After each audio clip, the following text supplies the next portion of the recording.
ने हमेशा उसका विरोध किया है। और सुखरायनाथ जी जो है ना, मेरे हिसाब से एक पुरानी जो परंपरागत डेरे की वो चल रही थी साधु संतों की, उससे हटके कुछ शिक्षा के क्षेत्र में, खेल के क्षेत्र में फिर ग्रुपबाजी हो जाती है। और हर गांव के अंदर कोई गोद को लेके, जात को लेके, धर्म को लेकर के ग्रुप तो बनी जाते हैं। एक बात और मास्टर जी, काफी सारे लोग हैं संसार की कोई ऐसी समस्या नहीं जिसको जो हल नहीं हो सकती। हर रात के बाद दिन होता है। मास्टर जी नमस्कार। नमस्कार मास्टर जी, आप लगातार एक मामला देख रहे होंगे कोच गांव का, कोच कला का, जो महंत सुखरायनाथ का है, उसको लेकर के काफी वीडियो लगातार सोशल मीडिया पे वायरल हो रही हैं। और गांव के अंदर दो पक्ष भी बन चुके हैं, चाहे हम छोटी गोत की बात करें चाहे बड़ी की बात करें। छोटी गोत में भी इसी प्रकार दो पक्ष हैं। ये कुछ लोग हैं जो बाबा जी के साथ हैं, कुछ लोग हैं जो उसके खिलाफ हैं। इस मामले को, इसको लेकर के आप क्या कहेंगे? किस प्रकार शांति हो? बाबा जी गलत है या सही है, या कैसे निपटाया जाए इसमें? देखिए, हमारा जो देश है ये साधु संतों का देश है, और ये डेरे हैं, आश्रम हैं, ये आज से नहीं है, सदियों पुराने हैं। और सदियों से ही लोगों की इनके प्रति अटूट श्रद्धा भी है। इसके अंदर कोई सरकारी हस्तक्षेप के लिए आंदोलन चलाना या किसी मंत्र के खिलाफ बेतुके इल्जाम लगाना, ये हमारी परंपरा के बिल्कुल खिलाफ है। फिर पार्टीबाजी गांव में करना, ये और भी हमारे लिए दुर्भाग्यपूर्ण है, क्योंकि समाज तो हमेशा एकजुट रहा है और एकजुट होकर के समाज आगे बढ़ा है। लेकिन ये दुर्भाग्य की बात है कि इस वक्त बाबा को और मठ को लेकर के गांव में जो चर्चा चल रही है वो हमारे लिए बहुत दुर्भाग्य का विषय है। एक पक्ष है जो उसके ऊपर आरोप लगा रहे हैं, चाहे वो लड़की के हाथ पे नाम लिखने की बात है, उसके बाद फिर कुछ और भी आरोप लगाए हैं कि ये महिलाओं को नचाता है या लड़कियां अंदर रखता है डेरे में। इस प्रकार के आरोप भी लगाए हैं। देखिए, ये इस प्रकार के जो बिना सबूत के आरोप लगाना, चाहे कोई आम नागरिक हो, उसके ऊपर भी इस प्रकार के आरोप जो दुर्भाग्यपूर्ण है। और फिर साधु संत के ऊपर अगर उनके पास कोई ऐसा ठोस सबूत है जिससे उनके चरित्र के ऊपर या कोई उंगली उठाने की बात लगती है, तो उन्हें इस बात को उजागर करना चाहिए। वैसे खामखा किसी के ऊपर आरोप लगाना, ये मैं सही नहीं समझता। सबूत के तौर पे एक महिला की गवाही बता रहे हैं कि एक महिला ने देखा ही जो डेरे में ही सेवा करती है। देखो, ये तो ऐसा हो, इसके ऊपर कोई ज्यादा टिप्पणी करना कोई औचित्य नहीं है। भाई वो क्यों गवाही दे रही है या उसने क्या देखा है, कोई ऐसा उसके पास वीडियो हो या कोई ऐसी उसके पास सबूत हो जिसको वो पब्लिकली दिखा सके। अब ये तो कोई भी मैं कह दूं कि मैंने ऐसा देखा है, तो उसके ऊपर मैं कोई टिप्पणी नहीं करना चाहूंगा कि वो गवाह है या नहीं। उसी पक्ष के लोग तो ये कह रहे हैं कि भाई ये झूठे जो सिर में चोट मारने का या इसके ऊपर जो हमला हुआ, भाई वो झूठी बात बता रहे हैं उसको। और जो वो महिला है अनिता, वो नु कह रही कि वो मन ने पकड़ा था इस टाइम पे इस पे हमला हुआ, वे मन ने बचाया था इसको। तो अब सच्चाई किसको माने? देखो, ये तो जो प्रत्यक्षदर्शी है सच्चाई तो वही बताएगा। अब आप तो केवल कल्पना ही कर सका भाई किसने बचाया किसने ना बचाया, वो अनीता है या कोई और है जो चश्मदीद है, मौके के ऊपर है, हाजिर है, वही बता सके भाई किसने बचाया उसको।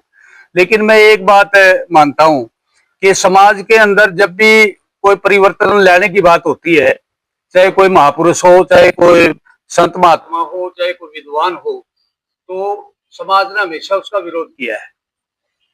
और सुखरायनाथ जी जो है ना, मेरे हिसाब से एक पुरानी जो परंपरागत डेरे की वो चल रही थी साधु संतों की, उससे हटके कुछ शिक्षा के क्षेत्र में, खेल के क्षेत्र में, नशाबंदी के मुक्ति के क्षेत्र में कुछ हटके काम करना मेरे विचार में करना चाह रहा था।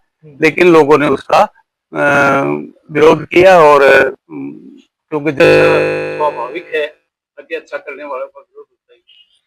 जी, कोच से बाहर भी काफी गांवों में वहां भी विरोध हो रहा है, वहां क्यों हो रहा है? देखिए, ये तो एक रीत है समाज की। जब विरोध शुरू होता है तो फिर ग्रुपबाजी हो जाती है, और हर गांव के अंदर कोई गोद को लेके, जात को लेके, धर्म को लेकर के ग्रुप तो बन ही जाते हैं। एक बात और मास्टर जी, काफी सारे लोग हैं जो बाहर के लोग वीडियो देख रहे, एक बात वो कमेंट ये कर रहे कि ये जमीन का मसला है, डेरे के नाम जमीन ज्यादा है, या कुछ जो पक्ष के लोग हैं विपक्ष के लोग, ये ऐसी बात है कि जमीन ज्यादा है पैसे ज्यादा है, ये बातें भी सुनने में आ रही है। ये भी किसी हद तक सही है, क्योंकि डेरे के पास काफी जमीन और जायदाद थी, धीरे धीरे लोगों ने उसको रख भी लिया। पुराने जो साधु संत थे उन्होंने शायद उसको ज्यादा उजागर करने का या उस मुद्दे को उठाने का प्रयास नहीं किया। इस बाबा ने उसको मतलब छुटाने का, नाजायज कब्जों को छुटवाने के लिए कोई कार्य किया है, तो हो सकता है उससे भी कुछ लोगों को आपत्ति हो और वो इसे। मास्टर जी अजय कौशिक क्रांति हरियाणा से। मास्टर जी कहीं ना कहीं ये नहीं लग रहा कि इतनी जमीन होने के कारण तो बाबा जी को कहीं ना कहीं वो डेरा अपने हाथ से छूट जाना या कुर्सी छूट जाना, इस बात का डर सता रहा है? देखिए साधु का काम ये होता है कि कहीं भी साधु जाए वो साध और अपना पूजा पाठ का कार्य करता है, लेकिन यहाँ पे तो कहीं पूजा पाठ और कहीं भी साध की प्रक्रिया दिखाई नहीं देती। उस पर आपका क्या कहना? तो वही मैं पहले कहा था कि इस मंथ के अंदर पीछे साधु संतों की जो परंपरा आ रही है उससे हटके कुछ करने के शायद विचारधारा थी, और इसीलिए उसने वो जो पुराने तौर तरीके थे पूजा पाठ के, नशा के और जो भी मामले थे उनके विरोध में जब कार्य शुरू किया तो इसका विरोध तो होना निश्चित है। देखिए आप जैसे कह रहे हैं पूजा पाठ की बात, पूजा पाठ तो देखिए वो कर ही नहीं रहे, लोग भी कह रहे हैं, पूरे गांव के लोग भी कह रहे हैं, तो ये तो बात कहीं भी आपने सिद्ध की ही नहीं। जैसे कि विचार चेंज होते हैं समय के अनुसार, वो बात सही है। नशेड़ी अगर कोई आएगा डेरे के अंदर उसको भगाना भी सत्य है, तो पूजा और पाठ के ऊपर ही लोगों की आस्था के ऊपर ये ठोकर मारने का काम किया जा रहा है, इस तरह के लोगों के विचार हैं। गांव के लोग भी ये बात कह रहे हैं। अब ये 7 साल से बैठे हुआ, ये सिर्फ अभी 2 दिन से तो ये पूजा पद्धति वगैरह जो जिस तरह की आप कह रहे हो पूजा पद्धति है, ये नहीं है वो 2 दिन में तो ये चालू नहीं हुई। तो 7 साल पहले जब इसको बिठाया गया था, जब भी विरोध हुआ था और उसके बाद वो विरोध शांत हो गया और महाराज जी उसी अपनी लीग पर चलते रहे, तो उस टाइम भी इसका विरोध करना चाहिए था 7 साल पहले ही कि भाई ये पूजा पद्धति का बदलने की कोशिश कर रहा है या ऐसा कर रहा है वैसा कर रहा है, तो उस वक्त किसी ने आवाज नहीं उठाई। ये झगड़ा सर 2018 से ही चल रहा है। हाँ, ये लोग कह रहे हैं हाँ, तो जिस टाइम बाबा जी बिठाए तभी से चल रहा है कि इन्होंने स्टार्टिंग से आर्य समाज के जो परंपराएं होती हैं उनका पालन किया। वो जो सनातनी जो होते हैं, सनातनी कार्य पूजा पाठ के जो होते हैं वो नहीं करते, इस तरह की बात सामने आई। हाँ, ये वही तो हो गया ना कि इसने जो पहले संत महात्मा थे वो पूजा पाठ और वही परंपरागत जो उनका तरीका था पूजा पाठ करना, गंडा ताका देना, झाड़ा फूस करना, यही उनकी रीत थी। क्या गंडे ताके काम नहीं करते? हाँ, जैसे कि आप एक किसान के बेटे हो तो आपके घर में भैंस है, पशु है, तो आपकी भैंस की कोई दिक्कत हो आप मंदिर तो आज भी जाते हो। तो ये मान्यताएं तो रही है शुरू से ही। गंडे ताके की तो हिंदुस्तान की परंपरा है, लेकिन वही तो मैं कह रहा हूँ ना कि जब इसने गंडे ताके की परंपरा से हट करके आर्य समाज की तरफ कदम बढ़ाना चाहे ना, तभी तो विरोध हो रहा है। चलो तो जैसे रुक जाइए, लोग उनको जो पक्ष वाले है ना, विपक्ष वाले उसकी वो कह रहे हैं कि इन्होंने बंद कर दिए पूजा पाठ, इन्होंने बंद करवा दी या दीवा भी लगाने देते हैं, कभी तो आर्य समाजी बन जाता है, कभी सनातनी बन जाता है, कभी वो मन करने लग जाता है। वो कह रहे ये पीर ही नहीं है। जब किसी बात का विरोध हुआ है थाने में दरखास्त देनी हो तो फलेब तो लगेंगे, तनाब शनाब भी लगेंगे, तो वही बात है भाई सारी ये कमी संत में निकलेंगे कि भाई ये ऐसा नहीं करने देता वैसा नहीं करने देता। तो मेरी तो सिर्फ यही एक अपील है अपने समाज से कि भाई अपना भाईचारा हम खराब ना करें, संत को लेकर के एक मंच पे बैठ के सारा भाईचारा एक हो और कोई ऐसा बीच का रास्ता निकाल ले जिससे साफ भी बच जाए। और मास्टर जी मुख्य विवाद ये है, गांव का जो दूसरा पक्ष है सरपंच वाला, वो कह रहा है कि इसे जो है परमानेंट नहीं बिठाया गया था, 6 महीने के लिए किया गया था, या फिर बेक ने जो है इसे परमानेंट नहीं किया था। आपका इसके बारे में क्या कहना है? इसके बारे में तो जो कोट के, क्योंकि ये डेरा कोट के नाम से ही है और जैसे हमारा गांव तो उस डेरे को ज्यादा मतलब पूजा पाठ के रूप में मानता भी नहीं है, तो ये तो वही कोट के लोग बता सकते हैं भाई टेम्परेरी तौर पे बिठाया था या परमानेंट बिठाया था, क्या नहीं किया, क्या नहीं। हमको जो अब वर्तमान में जो बातें सुनने को मिल रही हैं या आप जैसे महानुभावों से जो बात उभर के सामने आ रही है, उसी के ऊपर थोड़ा बहुत बात कर सका। हाँ, ये टेम्परेरी बिठाया था या रेगुलर बिठाया था, किसने बिठाया था ना बिठाया था, ये तो जो कोर्ट है दोनों गाँव का वो डेरा है, वही इसके बारे में कोई बात। मास्टर जी, आपकी व्यक्तिगत राय क्या है इस मामले में? क्योंकि ये मास्टर जी के नीचे कोई डीसी भी बना है, कोई साधु भी बना है, हर प्रकार के स्टूडेंट हुए। आपकी व्यक्तिगत राय के, आप उनसे मिले हो, किस तरह का उनका व्यवहार आपने के लगा, जो काम कर रहे हैं उस हिसाब से क्या लगा आपने वे गलत है ऐसी आप? जो जैसे अब पिछले दिनों उन्होंने खेल करवाया, वो सीटी का पेपर वगैरह भी करवाया और भी करवाया, भी उसके ऊपर भी उंगली उठ रही है, मैं किसी को सर्टिफिकेट नहीं दिया, किसी को वो ये नहीं कराया, वो नहीं कराया, क्योंकि उंगली उठाने से तो कोई बात नहीं बनती। लेकिन कुछ न कुछ तो जब एजुकेशन की तरफ कंपटीशन का एग्जाम उन्होंने करवाया है तो वो बुरा तो नहीं था। कल हम गाँव के लोगों से मिले थे, जो उसके पक्ष के लोग थे, महाराज जी के पक्ष में जो बोले थे, उन्होंने एक बात बोली, भाई जो ये विरोध कर रहे हैं ना, पहले इनको यहाँ पे मलाई खाने को मिलती, सीधी ये बात, अब वो चीज नहीं मिल रही, इसलिए इस चीज का विरोध है। आपकी क्या राय है? इसके बारे में तो देखो, मलाई खाने वाला खिलाने वाला जाने, हम क्या कह सकते हैं इसके बारे में। कुछ न कुछ तो कोई बात है तो वही बता सकते। सुरेश कोत है, सुरेश कोत किसान नेता है, काफी बार आंदोलन में जाते, वो भी इन के खिलाफ है। उनके व्यक्तिगत विचार भी आपने सुने? उनके भी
में कमी है, उसको भी कहीं समाज में या कोई व्यक्तिगत विरोध के कारण ही विरोध कर रहा है, उसके बारे में भी बैठ के बात करनी चाहिए। सर शुरुआत कहाँ से हो, इसकी शुरुआत नहीं हो रही हमारे हमेशा ही इस मामले को सुलझाने के लिए। कैसे करे, कैसे किसको इकट्ठा करे, चाहे 12 खाप की बात करे या और भी कोई प्रधान है, लेकिन आगे तो कोई आए, इकट्ठा करे लोगों को, चाहे वो पक्ष है गांव का जो बाबा के खिलाफ है, वो पक्ष है जो बाबा के साथ के लोग हैं। अब ये तो वो हमारे पास तो उस वक्त बात आई नहीं, इसको तो मामले को चलते मेरा ख्याल है 6-7 महीने तो जरूर हो गए हैं। हमारे पास तो आज बात आई है, पहले हमने यही नहीं पता कि भाई कहाँ से ये शुरू हुआ, क्यों हुआ, क्या कारण था। अब जब सब सौदा बिगड़ लिया, आपस में 2 ग्रुप बन गए, उसके बाद बात हमारे नोटिस में आई है, तो इसके बारे में हम क्या बताएं भाई, ये कब से शुरू हुआ, क्यों हुआ। सरपंच पक्ष के एक वक्ता ने आरोप लगाया कि इस मामला का समाधान होना मुश्किल है, क्योंकि बाबा जो है पंचायतिया सफेद मुंह से बोल रहे हैं, तो पंचायत में आवे भी बना, तो पंचायत के बिना इसका समाधान करेगा। देखिए, संसार की कोई ऐसी समस्या नहीं जिसको जो हल नहीं हो सकती। हर रात के बाद दिन होता है। तो ये तो किसी की सोच है कि भाई इसको हल ही नहीं किया जा सकता, मैं इससे सहमत नहीं हूँ। कोई भी समस्या हो वो तो हल तो की जा सकती है अगर समाज उसको करने के लिए तत्पर हो।